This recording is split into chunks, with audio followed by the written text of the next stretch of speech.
Que Dieu il a créé ces sphères en réalité pour canaliser son énergie propre, divine, pour créer ce monde. Que lorsqu'on parle des sphères, pour nous, on parle de l'équilibre entre toutes nos midotes. Il est rapporté dans la Gemara que pour avoir une bonne parnassa, ça va intéresser tout le monde, là tout le monde va se réveiller, Bezrat Hashem, il est rapporté que lorsqu'on a le respect de son épouse, c'est bien, hein, elle pique Kabbalah, ouais, non, attendez, c'est une bracha pour la parnassa.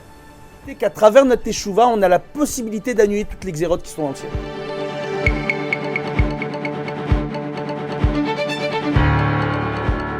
Akadosh Baruch Hu, il a créé différentes sphères dans ce monde pour pouvoir appliquer sa volonté divine, chacun par rapport à son niveau. Quand moi je viens et je me comporte bien avec mon prochain, il y a des chances pour que Dieu me le rende bien. À la fin du 6e millénaire, il a été prévu que les différentes royautés trouvent leur équilibre.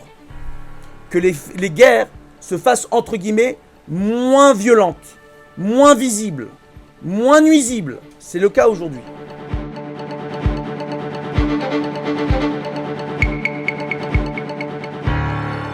Notre rôle, nous, en tant que juifs, c'est de communiquer la volonté aux non-juifs de garder les 7 lois de Noé. On nous explique en réalité que nous, quand on vient et qu'on accomplit la Torah comme je viens de le décrire, cette malchoute-là, de notre sphère, dans notre monde, dans notre dimension en réalité, elle va être réparée pour que l'humanité, dans son ensemble, ait envie d'une paix universelle.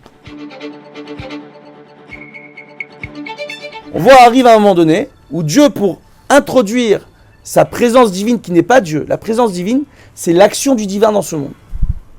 Ce qu'on appelle la Shrina, c'est l'action du divin dans ce monde. C'est pas Dieu.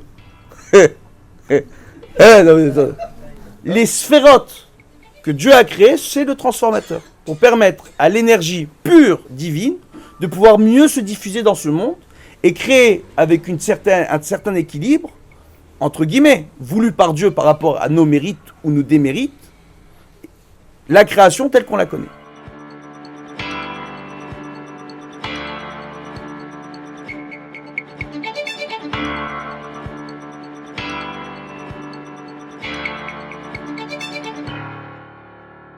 Que notre plus grande arme et notre meilleure arme, en réalité, c'est la Torah et les mitzvot.